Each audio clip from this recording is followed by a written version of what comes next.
In Jesus Christ. Amen.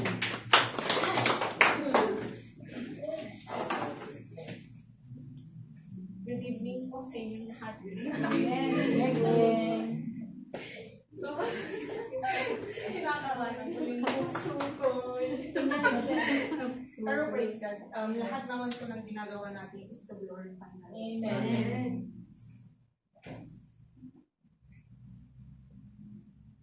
Ano po yung nakikita natin sa aksidente, di ba? Kapag nakakita tayo sa kalsada, sa mga mall, or kahit saan man, di ba pag nakakita tayo ng aksidente, ang una natin hinahanap o sinisave is yung buhay pa. Dahil ganun ka-importante sa Lord at sa atin ang buhay. How much more kay Lord, di ba? Napaka-importante ng buhay. Kaya kung mahal mo yung pamilya mo, how much more kay Lord? Kung mahal mo yung mga kapatid, ay yung mga friends mo, how much more kay Lord? Kung mahal natin yung mga asawa, yung mga may asawa, yung mga walang asawa, di ba, mas mahal sila ng Lord. Kaya, kailangan natin ng salvation. And, gusto natin ngayon topic ang what is salvation? According to my uncle Joel, sabi ng salvation is preservation or deliverance from harm, ruin, or loss. According naman, kasi nagtanong po ako sa mga according to Saplan, sabi niya, I believe that doing good and following the commandments, sabi niya, I believe that doing good and following the commandments. Di ba ganyan yung paniniwala natin nung nasa ibang paniniwala pa tayo na kung gagawa tayo ng mabuti sa ating kapwa, kung susundin natin yung commandments, which is napaka-imposible naman na magagawa natin.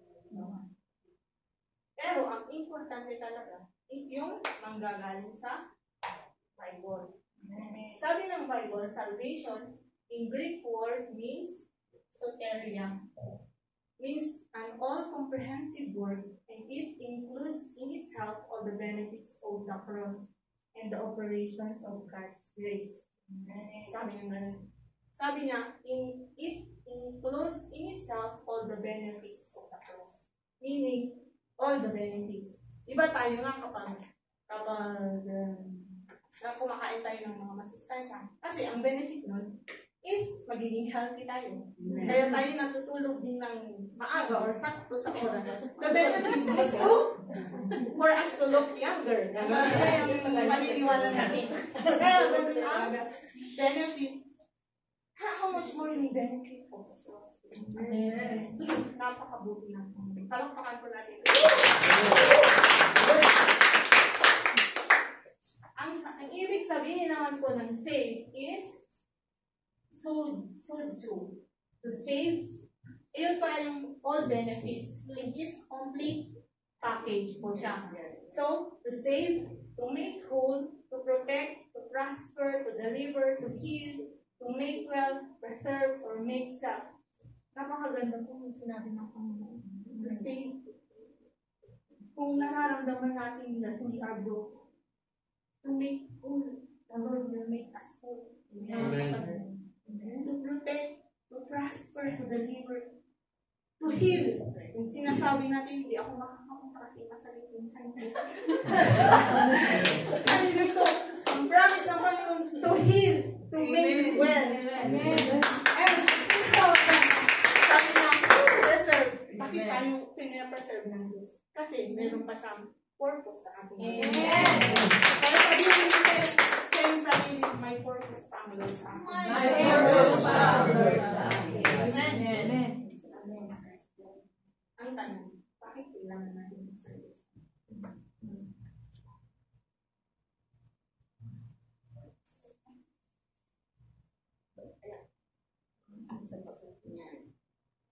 For all have sinned and fall short of the glory.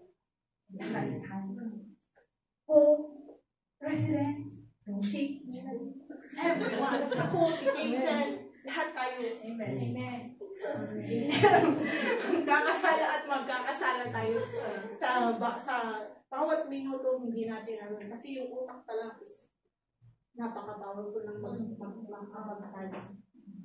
Pero, at ang dulot ng kasalanan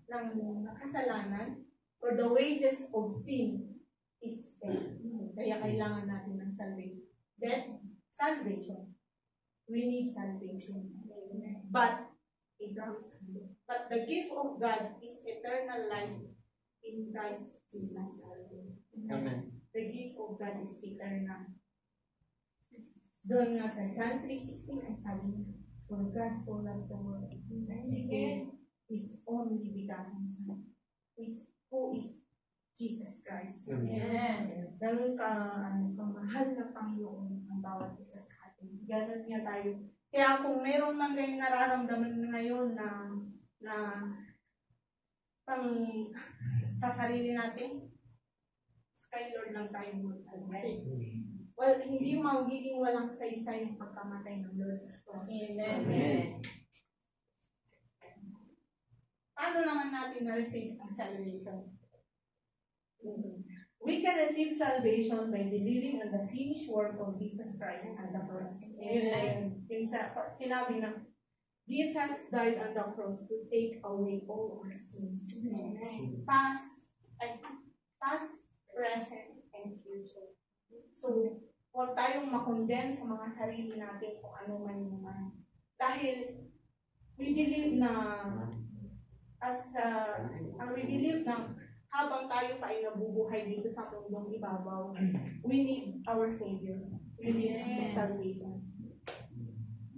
Sabi dito sa John 3 verse 3, Jesus answered and said to him, most assuredly I say to you, unless one is born again, he cannot see the kingdom of God. Yan po yung sinasabi na marireceive natin ang salvation unless one is born again. So, how did we become a child of God?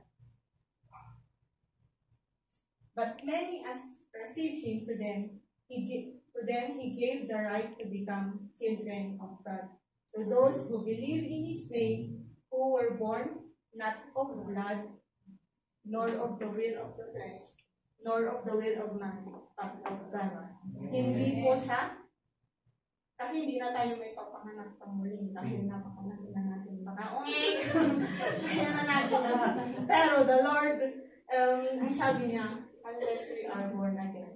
Yun po mga kapatid, ang pangako ng Panginoon is salvation to those who believe in Him, accept Him in spirit and in Amen. God bless us.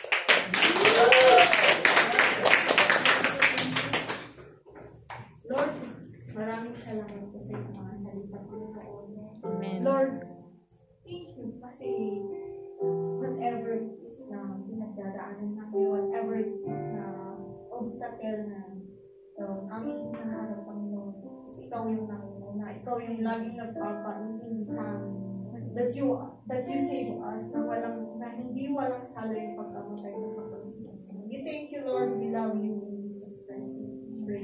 Amen. Amen.